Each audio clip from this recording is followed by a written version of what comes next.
অনেক সময় ভয়ভীতি দেখায় যে আপনারা এখান থেকে সরে যান, নাহলে আপনাদের চাকরি মানে থাকবে না। এরকম ভয়ভীতি কেউ দেখাই নাই। আর আমরা শান্তিপূর্ণভাবে করতেছি।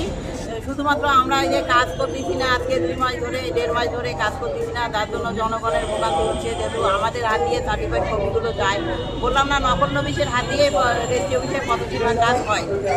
যে কাজগুলো স্থায়ী লোকের করার কথা, সেগুলো আমরা অস্থায়ী লোক আমরা করি, যার কারণে জনগণ ভোগান্তিতে পড়ছে। সার্টিফাইড কপি তারা পাচ্ছে না।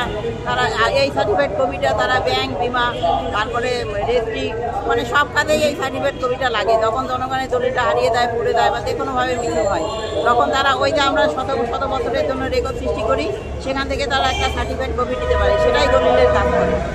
এটা নিয়ে জনগণ ভোগান্তিতে পড়ছে। আমরা চাচ্ছি না যে জনগণ ভোগান্তিতে পড়ুক, কিন্তু আমাদের নিজেদের পেটে ভাত নাই ভাই, আমাদের দেয়ালে পিঠ থেকে গেছে। আমরা কি করবো? আমরা তো চাই জনগণের সেবা আমরা দিই, আমরা দিয়ে আসতেছি, জনগণের সেবা আমরা দিয়ে আসতেছি, কিন্তু আমরা বিনিময়ে কিছু পাচ্ছি না।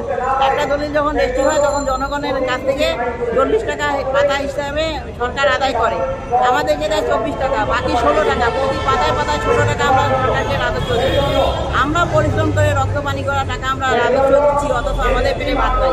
একটা নকল নবী সারা মাস পরিশ্রম করে যদি 300 পাতা লেখে, তখন তার বিল আসে 7,200 টাকা। আপনারা বলেন, কোন বিবেকে এই দ্রব্যমূল্যের বাজারে 7,200 টাকা দিয়ে কি একটা সংসার চলে? একটা সংসার চলে? আমরা বাচ্চা কাচ্চার মৌলিক চাহিদা পূরণ করতে পারছি না, নিজেরা রোগের চিকিৎসা করতে পারছি না। একটা নকল নবী যদি অসুস্থ হয়ে 3 মাস পরে থাকে, তার কোনো একটা টাকা আসে না, কারণ আমরা নো ওয়ার্ক নো পে। কাজ করলে আমরা একটা বিল পাই, না করলে নাই। কাজ যদি আমরা করতে না পারি, বিল নাই। এই যে আমরা 1.5 মাস থেকে রাস্তায় বসে আমরা কাজ করতেছি না, আমাদের একটা টাকাও নাই, আমাদের সংসার বাচ্চা কাচ্চা না খেয়ে আছে, আমরাও এখানে খেয়ে না খেয়ে পড়ে আছি 42 দিন ধরে।